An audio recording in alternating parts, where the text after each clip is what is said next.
Mathematics classes के साथ update रहने के लिए कृपया चैनल को सब्सक्राइब करें और बेल आइकन को भी प्रेस करें ताकि आप कोई भी वीडियो मिस ना करें और वीडियो आपको सबसे पहले मिल सके।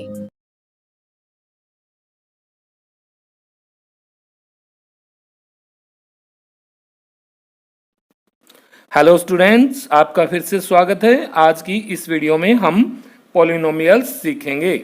Polynomial chapter 2 10th class NCERT mathematics का है। 9th क्लास में भी आप पॉलिनोमियल्स के बारे में पढ़ चुके हैं, सीख चुके हैं।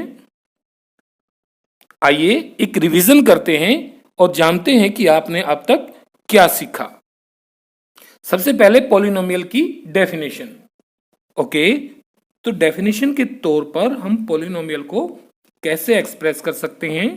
An algebraic expression in which powers of variable are positive integers, then it is called a polynomial. इसका मतलब क्या है? देखिए, सबसे पहले हम जानेंगे कि अलजेब्रिक एक्सप्रेशन क्या होती है। आप जानते हैं कि हम वेरिएबल्स को डिनोट करते हैं एक्स, वाई, जेड इस तरह से, और जो कांस्टेंट टर्म्स होती हैं उनको डिनोट करते हैं ए, बी, सी इस तरह से। ओके, तो नाउ जब वेरिएबल्स और कांस्टेंट ये दोनों के ऊपर हम बेसिक ऑपरेशंस मैथमेटिक्स के लगाते हैं, जैसे प्लस, माइनस या डिवीजन या मल्टीप्लिकेशन का यूज करते हैं वेरिएबल्स और कांस्टेंट पर, तो हमें कुछ एक्सप्रेशन मिलती हैं। जैसे ए एक्स आप लिख सकते हैं, ए एक्स प्लस बी आप लिख सकते हैं, X plus Y plus Z आप लिख सकते हैं, A X plus B Y plus C.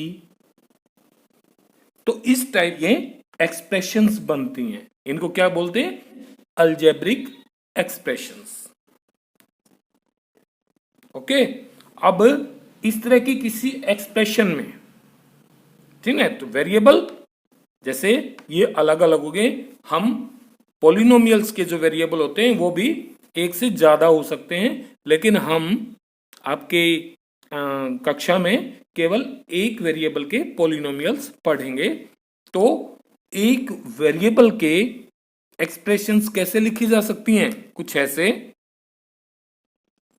X plus 2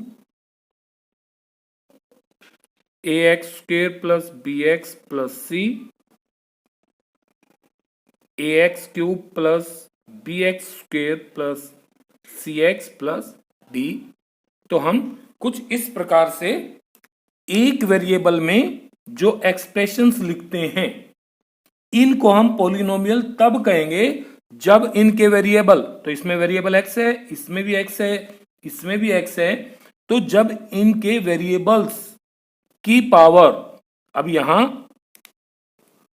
variables की पावर पॉजिटिव इंटीजर हो। अब देखते हैं x प्लस 2 को, तो इसमें x की पावर 1 है, और 1 क्या है? पॉजिटिव है और इंटीजर भी है, तो इसको हम पॉलिनोमियल कहेंगे।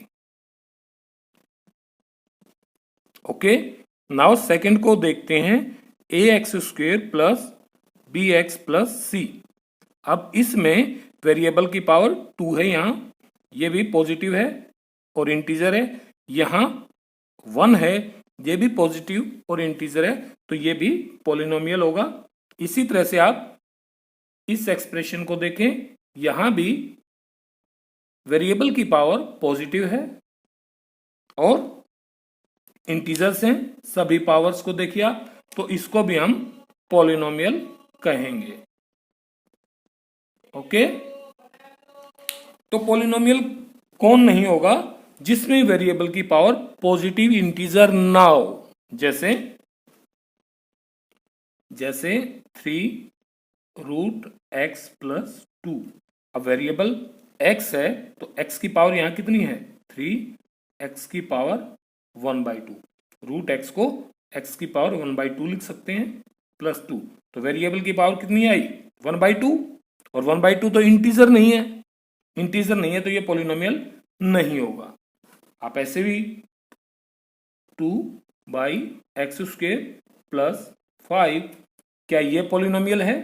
यहां भी आप वेरिएबल की पावर चेक कीजिए, x² ऊपर जाएगा तो 2 इंटू एक्स की पावर -2 हो जाएगा प्लस 5, क्योंकि वेरिएबल x है और x की पावर नेगेटिव है। क्या है? नेगेटिव है। क्या होनी चाहिए? Positive integer.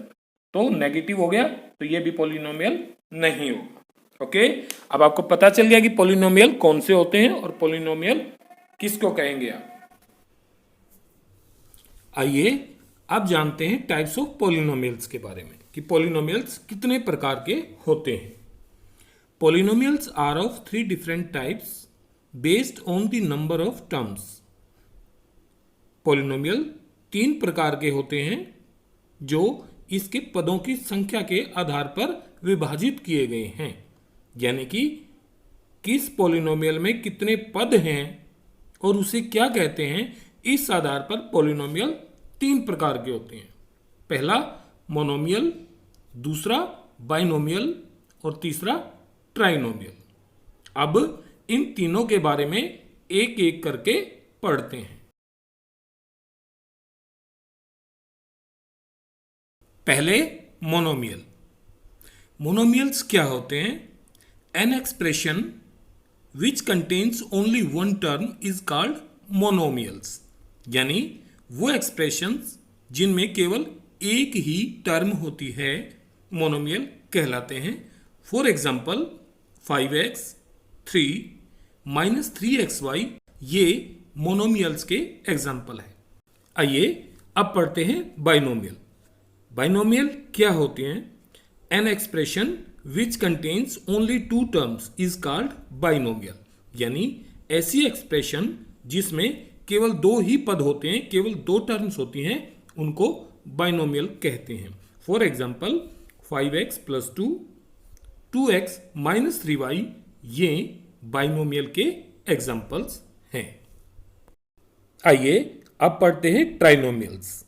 An expression which contains only 3 terms is called trinomial, यानी ऐसा एक्सप्रेशन जिसमें केवल 3 पद होते हैं, यानी केवल 3 टर्म्स होती हैं, उन्हें ट्राइनोमियल कहते हैं। जैसे 8a⁴ + 2x + 7 4x² + 9x + 7 ये ट्राइनोमियल्स के एग्जाम्पल हैं। आप देख पा रहे हैं कि इनमें केवल 3 टर्म्स हैं। आज का अगला टॉपिक है डिग्री ऑफ ए पॉलिनोमियल। आइए सीखते हैं कि किसी पॉलिनोमियल की डिग्री क्या होती है। The degree of a polynomial is the highest power और exponent of the variable within a polynomial. इसका अर्थ यह हुआ कि डिग्री किसी पॉलिनोमियल के चर की सबसे बड़ी घात होती है, यानी वेरिएबल x की सबसे बड़ी पावर आपको चेक करनी है। जो सबसे बड़ी पावर होगी पूरे पॉलिनोमियल में x की, वो पॉलिनोमियल की डिग्री कहलाएगी। ठीक है, इनको हम एक एग्जाम्पल से समझते हैं। जैसे 3x में वेरिएबल x है और आप देख पा रहे हैं कि x की पावर 1 है, तो 3x की डिग्री 1 होगी। इसी प्रकार दूसरा उदाहरण x³ + 3x² - 6x - 18 में आप देख पा रहे हैं कि वेरिएबल x है और x की सबसे बड़ी पावर, द ग्रेटेस्ट पावर, वो 3 है, तो पॉलिनोमियल की डिग्री 3 होगी। इस प्रकार आप किसी भी पॉलिनोमियल की डिग्री का पता लगा सकते हैं। आइए जीरोज ऑफ पॉलिनोमियल के बारे में पढ़ते हैं। मान लीजिए px कोई पॉलिनोमियल है। इस px पॉलिनोमियल में x की कोई ऐसी वैल्यू पुट की जाए जिससे पॉलिनोमियल की वैल्यू 0 हो जाए, तो x की उस वैल्यू को उस पॉलिनोमियल px का 0 कहेंगे, उसका शून्यक कहेंगे। इसका मतलब क्या है? मान लीजिए px एक पॉलिनोमियल है x प्लस 2 और इस px में मैं x की जगह -2 पुट करता हूं, तो x की जगह -2 प्लस 2 क्या आ गया 0, यानी कि x इक्वल टू -2 रखने पर px इक्वल टू 0 हो गया। तो x इक्वल टू -2 जो हुआ ये इस px का, इस पॉलिनोमियल का क्या कहलाएगा 0। ओके, अब हम बात करते हैं कि किस पॉलिनोमियल के कितने जीरोज हो सकते हैं। देखिए, अगर इफ पॉलिनोमियल इज लीनियर तो नंबर ऑफ जीरोज एक हो सकता है, ज्यादा से ज्यादा जीरोज उसके एक होगा। इसी तरह से क्वाड्रेटिक में मैक्सिमम नंबर ऑफ जीरोज 2 होंगे और क्यूबिक पॉलिनोमियल के लिए मैक्सिमम नंबर ऑफ जीरोज 3 होंगे, यानी कि क्यूबिक है तो ज्यादा से ज्यादा 3 जीरोज हो सकते हैं, क्वाड्रेटिक है तो ज्यादा से ज्यादा 2 हो सकते हैं और लीनियर में ज्यादा से ज्यादा 1 हो सकता है। ठीक है, इससे ज्यादा नहीं होंगे। ओके, आइए अब हमारा असली टॉपिक शुरू करते हैं, जो है geometrical meaning of the zeros of a polynomial. किसी पॉलिनोमियल के जीरोज को हम ज्योमेट्रिकली कैसे शो कर सकते हैं, कैसे फाइंड आउट कर सकते हैं। उसके लिए मान लीजिए आपके पास एक पॉलिनोमियल है जिसको आप px equal to 2x plus 3 से दिखा सकते हैं, और किसी पॉलिनोमियल को हम इस तरह भी लिख सकते हैं y equal to 2x plus 3। ठीक है ना, अगर मैं px को y को, यानी कि अब x की वो वैल्यूज फाइंड आउट कीजिए जिसके लिए y का मान 0, y की वैल्यू 0 हो जाए, तो उस x की वैल्यू को क्या कहेंगे, इस y का या इस px का 0 कहेंगे। तो ग्राफिकली कैसे फाइंड आउट करते हैं, आप ग्राफ बनाएंगे तो ग्राफ कैसे बनेगा, x और y की दो वैल्यूज ले लीजिए। कैसे, मान लिया x आपने इसमें पुट किया -2 और -2 पर वैल्यू मिली -1, आप सोल्व करके देख सकते हैं। -2 पुट कीजिए, -2 टू जा -4 तो -1 वैल्यू मिलेगी। नाउ अगर x को 2 पुट करते हैं, 2 टू जा 4 3, y की वैल्यू 7 मिलेगी। अब इन पॉइंट्स को, ये कौन कौन से पॉइंट हो गए, ये पॉइंट हो गए आपके, लिख सकते हैं XY पॉइंट्स आपके आगे -2 -1 और सेकंड पॉइंट आ गया 2 7। इन दोनों पॉइंट्स को ग्राफ पेपर की सहायता से प्लॉट कीजिए, दोनों पॉइंट्स को ज्वाइन कीजिए, तो आपको ये जो लाल रंग में दिखाई दे रही है ये लाइन प्राप्त होगी, और ये ग्राफ होगा, ये एक तरह से ग्राफिकल रिप्रेजेंटेशन है इस पॉलिनोमियल की, जिसको आपने y equal to 2x plus 3 का है। ठीक है, अब नंबर ऑफ जीरोज कैसे फाइंड आउट करोगे, नंबर ऑफ जीरोज जितनी बार, ध्यान से सुने, जितनी बार इस पॉलिनोमियल का ग्राफ, इस पॉलिनोमियल की ये लाइन एक्स एक्सिस को जितनी बार काटती है, जितनी बार इंटरसेक्ट करती है, अब एक्स एक्सिस की ये लाइन, इस एक्स एक्सिस को इस लाइन ने कहां काटा है, यहां इस पॉइंट पर, इस पॉइंट पर। ओके, और कितनी बार काटा है इस लाइन को? एक बार। तो यहां से हम ये कंक्लूजन निकाल सकते हैं कि पॉलिनोमियल का ग्राफ यानी कि पॉलिनोमियल की लाइन, जरूरी नहीं है कि लाइन ही आएगी, ठीक है ना, ये लीनियर पॉलिनोमियल है तो उसका ग्राफ स्ट्रेट लाइन आया है। अभी हम क्वाड्रेटिक का भी करके देखेंगे और क्यूबिक का भी।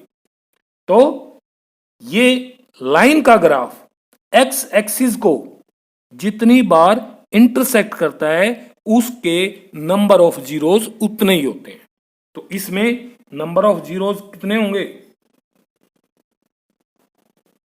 कितने होंगे? क्योंकि एक बार काटा है तो नंबर ऑफ जीरोस 1 बढ़ेगा। इसका केवल एक ही जीरो है और वो जीरो का मतलब क्या है? वो एक्स की वैल्यू होगी। तो यहां y की वैल्यू 0 है। एक्स एक्सिस पर y हमेशा 0। तो यहां अगर y 0 है तो x की वैल्यू क्या आएगी? शॉर्ट आउट करो तो x की वैल्यू आएगी -3/2 और y की वैल्यू यहां 0 है। ठीक है, तो y जहां 0 हो जाए वो x की वैल्यू पॉलिनोमियल का 0 होती है। देयरफॉर 0 ऑफ पॉलिनोमियल जो गिवन था 2x + 3 इज क्या बनी? -3/2। यहां आपने 2 प्रश्न हल कर लिए कि ग्राफिकली आप पता लगा सकते हैं कि किसी पॉलिनोमियल के कितने जीरोस होते हैं। कितने होते हैं? जितनी बार पॉलिनोमियल का ग्राफ एक्स एक्सिस को इंटरसेक्ट करता है उतने ही नंबर ऑफ जीरोस होंगे। दूसरा आपने क्या पता लगाया कि आप उन जीरोस को फाइंड आउट भी कर सकते हैं और वो कैसे होगा? y की वैल्यू को 0 रख के, या यहां से आप ढूंढिए कि भाई यहां y 0 हो गया तो x की वैल्यू क्या होगी? y की वैल्यू यहां 0 रखें, यानी कि इस इक्वेशन में y 0 तो 2x + 3। ओके, तो सोल्व कीजिए अब इसको। 3 इधर आ गया, -3 = 2x, 2 इधर लेके आओगे डिवाइड होगा, -3/2 = x, यानी कि जब y 0 है तो x की वैल्यू -3/2 है। तो यही वैल्यू हमारी उस पॉलिनोमियल का 0 होगी। अब आपको समझ में आ गया कि जीरोस क्या होते हैं। ग्राफिकली जीरोस आइडेंटिफाई किए जा सकते हैं कि नंबर ऑफ जीरोस कितने होंगे और वो जीरोस फाइंड आउट भी किए जा सकते हैं। ओके ओके स्टूडेंट्स, तो हम लीनियर पॉलिनोमियल का ग्राफ देख चुके थे जिसकी सहायता से हमने number of zeros find out किए थे। अब ये है क्वाड्रेटिक पॉलिनोमियल x² -3x -4। इसको y अज्यूम कर सकते हैं तो y = x² -3x -4। अब क्योंकि इसको ग्राफिकली रिप्रेजेंट करेंगे तो हम इसकी एक टेबल कंस्ट्रक्ट करते हैं। ये टेबल कैसे है? जिस प्रकार से आपने लीनियर पॉलिनोमियल की टेबल बनाई थी उसी तरह से ये टेबल बनानी है। इसमें x की वैल्यूज और y की वैल्यूज लिखी हुई हैं। x की वैल्यूज आप अपनी मर्जी से रख सकते हैं कोई भी, तो x की वैल्यूज आप यहां y में रखते चले जाएं और y की वैल्यूज भी आ जाएंगी। जैसे फर्स्ट पॉइंट को देखते हैं, x -2 और y 6 कैसे। व्हेन x = -2 तो इसको y की वैल्यू में x को x की जगह रिप्लेस कीजिए, तो -2² -3 इंटू -2 -4, तो -2² = 4, माइनस माइनस प्लस 3 2 जा 6 -4, टोटल सॉल्व कीजिए, -4 से +4 कट गया, क्या बचा 6। तो व्हेन x = -2 y की वैल्यू 6 आ गई। इसी तरह से -1x रखा तो y की वैल्यू 0 आ गई और ये सारी वैल्यूज इसी प्रकार से आप सोल्व करें। अब इन पॉइंट्स को हमने इस तरह से प्लॉट कर लिया है और इनको फ्री हैंड ज्वाइन किया है, क्योंकि स्ट्रेट लाइन तो सभी पॉइंट्स को जोड़ करके बनाई नहीं जा सकती, तो इनको फ्री हैंड ज्वाइन किया। तो अब ये जो रेड आर्क आपको दिखाई दे रही है, ये रेड आर्क इस पीएक्स का ग्राफ है। तो ये किस प्रकार का है? मैथमेटिकली इस प्रकार के ग्राफ को पैराबोला कहते हैं। क्या कहते हैं? पैराबोला। और किसी क्वाड्रेटिक का पैराबोला वो दो प्रकार से हो सकता है। एक तो जैसे ये बना हुआ है, इसमें ऊपर की तरफ मुंह खुला है, और दूसरा ऐसा हो सकता है जिसमें नीचे की ओर मुंह खुला हो। अब ये कैसे पता चलेगा कि किस ग्राफ में ऊपर की ओर मुंह खुलेगा और किस ग्राफ का नीचे की ओर? देखिए, जैसे क्वाड्रेटिक पॉलिनोमियल गिवन था, तो हम एक polynomial ax square plus bx plus c assume कर लेते हैं। ठीक है। अब इसमें जो a वैल्यू है, a क्या है? Coefficient of x square. तो इस a की वैल्यू पर डिपेंड करता है कि ग्राफ कैसा होगा। कैसे? If a is greater than 0, यानी कि a की वैल्यू पॉजिटिव हो तो इस तरह का ग्राफ बनेगा, ऊपर की ओर मुंह खुला होगा। और इफ a लेस देन 0, यानी कि a की वैल्यू क्या हो? नेगेटिव, तो नीचे की ओर मुंह खुला हो। अब हम इस क्वेश्चन में देखते हैं कि हमारे पास एक्स स्क्वायर का कोफिशिएंट क्या है? 1, और 1 क्या है? Greater than 0। तो ग्राफ कैसा होना चाहिए था? ऊपर की ओर मुंह खुला हो। ठीक है, ये एडिशनल इंफॉर्मेशन थी इसके लिए। अब वापस चलते हैं कि पॉइंट्स प्लॉट हो गए, ग्राफ ड्रॉ कर लिया है। अब ध्यान से देखिए कि इस रेड ग्राफ ने एक्स एक्सिस को कितनी बार इंटरसेक्ट किया है? कितनी बार? देखते हैं, एक बार और ये दूसरी बार। तो इसने 2 बार इंटरसेक्ट किया है। तो जितनी बार कोई ग्राफ एक्स एक्सिस को इंटरसेक्ट करता है वो क्या होती है? Number of zeros. तो नंबर ऑफ जीरोस यहां कितने होंगे? 2 बार इंटरसेक्ट किया है तो 2। तो यार नंबर ऑफ जीरोस आर 2, यानी कि इस पीएक्स के 2 जीरोस हैं, मतलब एक्स की 2 वैल्यूज हैं जिन पर ये पीएक्स 0 हो जाएगा। अब वो कौन कौन सी हैं? ग्राफ से तो आपको पता चल गया कि भाई -1 रखा तो y 0, 4 रखा तो भी y 0। ठीक है कि नहीं? तो zeros are x equal to -1 और x इक्वल टू 4। ये तो ग्राफ से पता चल गया, पॉइंट्स थे आपके पास। लेकिन अगर फाइंड आउट करने पर जाए तो ये आप 9th क्लास में फैक्टराइजेशन मेथड से सीख चुके हैं। कैसे? आइए देखते हैं, रिवीजन भी हो जाएगा। जैसे x square minus 3x minus 4, इसको कैसे सोल्व किया जाए और जीरोस फाइंड आउट करें। तो इसका एक तरीका था, और वो तरीका ये है कि जो मिड टर्म है यानी कि 3x, इसके आपको 2 फैक्टर बनाने हैं, इसके आपने 2 टुकड़े करने हैं जिससे उनकी मल्टीप्लिकेशन -4 हो और उनको ऐड करें तो -3 आए। तो यहां अगर हम ध्यान से देखें तो इसके 2 टुकड़े ऐसे हो जाएंगे, x square -4x plus x -4। अब देखिए, -4x plus x -3x, -4x into x यानी कि -4 इंटू 1, मल्टीप्लीकेशन -1। अब 2 करके कॉमन ले लीजिए, तो यहां से x कॉमन, क्या बचा? x -4, x बाहर आ गया, दोनों में कुछ कॉमन नहीं है तो 1 लेंगे, x माइनस 4, ब्रैकेट में दोनों एक जैसे आने चाहिए, उससे आपका आंसर सही निकलेगा। अब x माइनस 4 दोनों से कॉमन ले लें तो यहां से x और यहां से 1। अब बारी बारी से दोनों को जीरो, क्यों?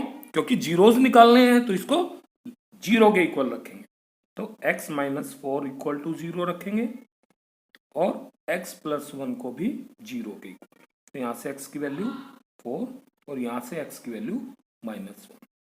तो आप इस तरीके से फाइंड आउट कर सकते हो, लेकिन ग्राफिकली पूछा जाए तो आपको यही तरीका ऑपरेट करना। और कारण क्या लिखेंगे? कारण ये लिखेंगे because the graph intersect x axis at 2 points, therefore number of zeros are 2 and zeros are, जहां भी जीरो है वहां पर y की वैल्यू, सॉरी जहां भी y 0 है, जहां इंटरसेक्ट करता है वहां y क्या होगा? 0 होगा। तो जहां y 0 है वहां x की वैल्यूज जीरोस होंगे। ओके, आप क्यूबिक टेक्स्ट बुक में दिया है, क्यूबिक में देख सकते हैं। तो लीनियर में क्या देखा? लीनियर ग्राफ एक्स एक्सिस को 1 पॉइंट पर इंटरसेक्ट करता है तो number of zeros 1। Quadratic graph इसको 2 पॉइंट पर इंटरसेक्ट करता है तो नंबर ऑफ जीरोस 2 होगी। इसी प्रकार क्यूबिक होगा तो वो 3 बार इंटरसेक्ट करेगा तो नंबर ऑफ जीरोस वहां कितनी होंगी? 3 होंगी। ओके, अगर आपको यह वीडियो पसंद आई है तो चैनल को लाइक करें, शेयर करें और सब्सक्राइब करें।